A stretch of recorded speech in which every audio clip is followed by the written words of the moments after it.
आता बघा का बरं चिडला हा मतदार एवढा? मित्र हो, स्थानिक स्वराज्य संस्थांच्या निवडणुका आता सुरू झालेल्या आहेत.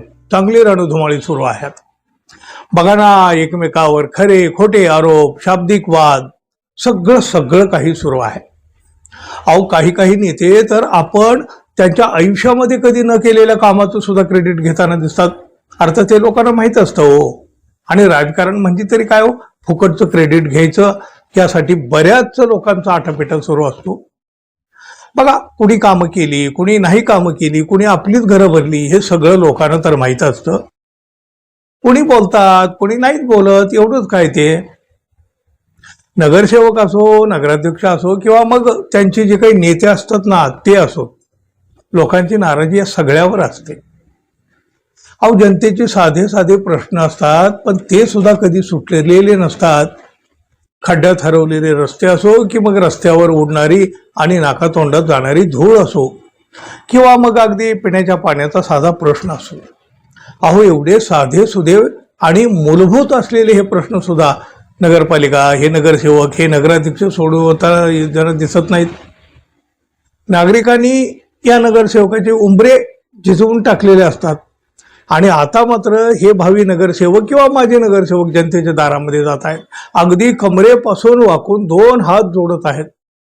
यांना पाहून काही नागरिक हसत असतात. लोकांच्या मनामध्ये चीड असते बघा, पण ते बोलत नाही. पैठणच्या एका मतदारानं मात्र आपल्या घराच्या गेटवर एक बॅनर लावला. अर्थात त्याची मोठी चर्चा होऊ लागली. विलास जोशी नावाच्या या मतदारानं आपल्या घराच्या गेटवरच एक अनोखं पण तितकंच बोलकं बॅनर लावलेला आहे. श्री क्षेत्र पैठण तसेच प्रभाग क्रमांक 12 मधील सन्माननीय सर्व उमेदवार आणि नगराध्यक्ष पदासाठीचे उमेदवार यांना विनंती आहे, कुणीही आपला प्रचार करण्यासाठी किंवा आपल्याला मतदान मागण्यासाठी वैयक्तिक श्री विलास लक्ष्मीकांत जोशी म्हणजेच माझ्या घरी येऊ नये ही सर्वांना विनंती, असा मजकूर या बॅनरवर आहे. आता बघा का बरं चिडला हा मतदार एवढा?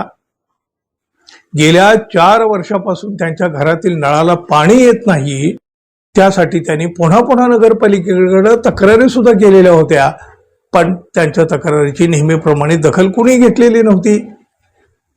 त्यांनी केलेल्या तक्रारीचे फोटो सुद्धा या बॅनरवर लावलेले आहेत.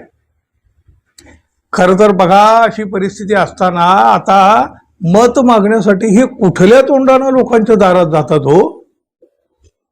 जेवढ्या म्हणून नागरिकांच्या समस्या सोडवल्या गेल्या नसतील ना, त्या सगळ्यांनी आता या पुढाऱ्यांची जागा त्यांना दाखवून द्यायला हवी, कारण हीच वेळ आहे. अगदी विलास जोशी यांच्यासारखीच अगदी ही संधी आहे. जोशी यांची कृती नागरिकांना आवडली आहे, म्हणूनच या बॅनरची मोठी चर्चा सुद्धा होऊ लागलेली आहे. मित्रांनो, असे अनुभव तुम्हाला तुमच्या आजूबाजूला असंख्य लोकांना गेल्या 5 वर्षात, 8 वर्षात, 10 वर्षात, कधी तर 20 वर्ष सुद्धा आलेले आहेत, पण प्रश्न मात्र सुटलेले नसतात. विचार करा, वेळ जवळ आलेली आहे. कोणाला मतदान द्यायचं न द्यायचं, किंवा दारात आलेल्या कोणाला कसं परत पाठवायचं आणि रिकामं परत नाही पाठवायचं, त्याची जागा दाखवून त्याला परत पाठवायचं, याचा विचार मात्र जरूर करा. धन्यवाद. पुन्हा भेटू. नमस्कार.